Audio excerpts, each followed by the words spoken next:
Market में भी नए फ्रॉड्स आ गए हैं और बाज़ लोग तो वकीलों के साथ भी फ्रॉड करने की कोशिश करते हैं लेकिन नाकाम हो जाती है। मैं आपको बताता चलूं कि एक बंदे से मेरी बात हुई और सारे मामला तय पा गए और देन उसने फ़ीस मुझे भेजने के लिए अकाउंट नंबर मांगा। मैंने उसे अकाउंट नंबर दिया। उसने कहा सर आपकी जो फ़ीस है वो भी मैं भेज रहा हूँ और प्लस मैं कुछ पेमेंट एक्स्ट्रा कर रहा हूँ जो आपने आगे किसी को फॉरवर्ड करनी है। मैंने कहा ठीक है, मेरे अकाउंट में आएगी तो मैं आगे उसको फॉरवर्ड कर दूंगा।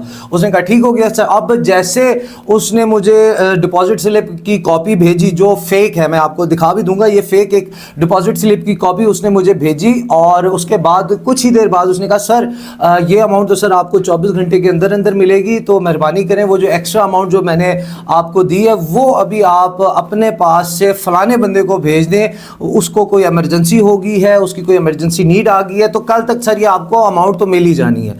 अब मुझे क्योंकि इन सवालों से पहले से अवेयरनेस थी और मैं इस हवाले से पहले से बाखबर था कि ये इस तरह के लोग इस तरह की हरकतें करते रहते हैं और ये फेक रसीदात जनरेट करके अगले को बेवकूफ़ बनाने की कोशिश करते हैं ताकि ये उन लोग उनके चुंगल में आ जाएं। और अक्सर लोग जो होते हैं वो छोटे बिजनेसमैन होते हैं जो छोटा कारोबार कर रहे होते हैं, उनसे उनकी तमाम चीज़ें परचेज करने का ढोंग रचाते हैं, उनको उनकी पेमेंट डन कर लेते हैं और मज़ीद इजाफी पेमेंट भी उनको भेजते हैं और फिर यही कहते हैं कि जी फलानी इमरजेंसी होगी, आप अभी उनको फलाने पैसे भेजने इतने जो हमने आपको ऊपर भेजे हैं, तो ये पेमेंट आपको कल तक तो मिल ही जानी है। तो इस तरह करके आप लोगों के साथ भी ये फ्रॉड किया जा सकता है। आपने होशियार रहना है और बाखबर रहना है। और मैं अक्सर जो कहा करता हूं कि धोखा वही खाता है जो लालच में होता है और जो लालच में नहीं होता वो धोखे से बच जाता है।